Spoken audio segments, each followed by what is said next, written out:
அமெரிக்க அதிபர் Donald Trump சீனாவுக்கு மீண்டும் ஒரு பகீர் எச்சரிக்கையை விடுத்திருக்கார்.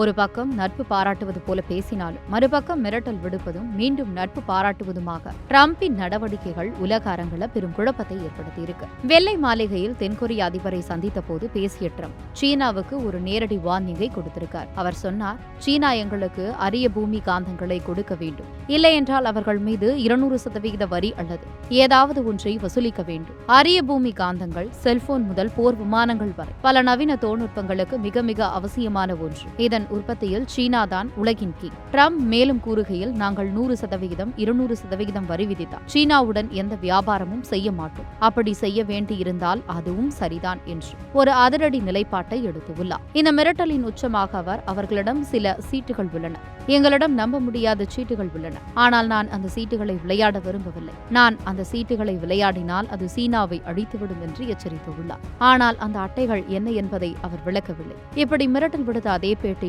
ட்ரம்ப் சில நேர்மறையான விஷயங்களையும் பேசியுள்ளார். சீன மாணவர்களை நாங்கள் அமெரிக்காவுக்குள் அனுமதிக்கப் போவதில்லை என்று பல கதைகள் வருகின்றன. அது உண்மையில்லை. நாங்கள் அவர்களை அனுமதிக்கப் போகிறோம். சுமார் 6 லட்சம் மாணவர்கள் வரலாம் என்று அவர் உறுதியளித்துள்ளார். நான் சீன அதிபர் ஜி ஜின்பிங்குடன் சமீபத்தில் பேசினேன். இந்த ஆண்டு அல்லது அடுத்த ஆண்டு நான் சீனாவுக்கு செல்வேன் என்றும் அவர் கூறியுள்ளார். நாங்கள் சீனாவுடன் இணைந்து செயல்பட போகிறோம். இப்போது சீனாவுடன் எங்களுக்கு இருக்கும் உறவு பைடன் காலத்தில் இருந்ததை விட பொருளாதார ரீதியாக மிக சிறந்த உறவு என்று ட்ரம்ப் குறிப்பிட்டுள்ளார். இந்தியா, பிரேசில் போன்ற நட்பு நாடுகள் மீது கூட அதிக வரிகளை விதித்து வரும் ட்ரம்ப் சீனாவிடம் மட்டும் மென்மையான போக்கை கடைபிடிப்பதாக ஒரு பேச்சு இருந்தது.